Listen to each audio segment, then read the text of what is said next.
शेतकरी मित्रांनो, तुमचाही जरी फळ पीक विमा रखडलेला असेल 2025-26चा, तर तुमच्यासाठी गुड न्यूज आहे.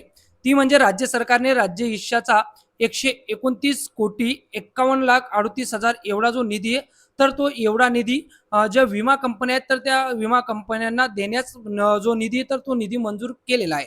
त्यामुळे जे शेतकरी मित्र पुनर्रचित हवामान आधारित फळ पिका विमाची वाट पाहत होते, तर अशा शेतकरी मित्रांच्या अकाउंटमध्ये हे पैसे आता येणार आहेत. तर राज्य सरकारने बघा 3 ऑगस्ट रोजी एक महत्त्वाचा शासन निर्णय निर्गमित केलेला आहे आणि यामध्ये राज्य सरकारने म्हटलंय की पुनर्रचित हवामान आधारित फळ पिका विमा योजना आंबिया बहार सन 2025-26 मधील उर्वरित राज्य हिस्सा अनुदानाकरिता 129 कोटी एवढी जो निधी आहे, तर एवढा निधी राज्य सरकार वितरणासाठी मंजूर करते. तर बघा, ज्या विमा कंपन्या आहेत, तर त्या विमा कंपन्यांना हा निधी देण्यात येणार आहे. तर यात कोणकोणती विमा कंपनी, तर भारत कृषी विमा कंपनी, त्यानंतर ही बघा भारत कृषी विमा कंपनी, त्यानंतर युनिव्हर्सल सोम्पो, त्यानंतर बजाज जनरल. तर या 3 कंपन्यांसाठी हा निधी वितरित करण्यात आलेला आहे. आता ज्या शेतकरी मित्रांनी फळ पीक विमा या 3 कंपनीपैकी एका कुठल्याही कंपनीचा घेतला असेल, तर अशा शेतकऱ्यांना अनुदानाचा जो पैसा आहे किंवा पीक विमाचा पैसा हा लवकरच त्यांच्या अकाउंटवर क्रेडिट होणार आहे. राज्य सरकारने 3 ऑगस्ट रोजी हा महत्त्वाचा शासन निर्णय उपलब्ध करून दिलेला आहे.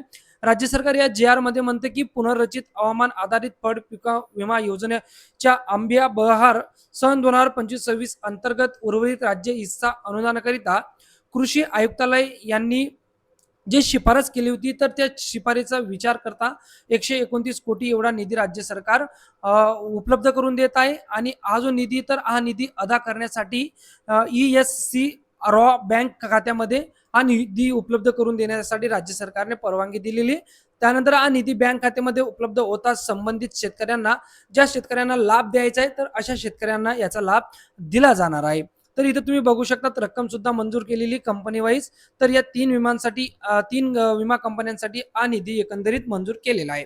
आता ज्या शेतकरी मित्र पीक विमासाठी वाट पाहत होते, त्यांचा पीक विमा रखडलेला होता, तर अशा शेतकरी मित्रांसाठी ही दिलासादायक बातमी असू शकते किंवा त्यांच्यासाठी दिलासादायक अपडेट असू शकते. अशाच महत्त्वपूर्ण शेतीविषयक किंवा योजनांविषयी अपडेटसाठी आपलं चॅनल सबस्क्राईब करायला विसरू नका शेतकरी मित्रांनो.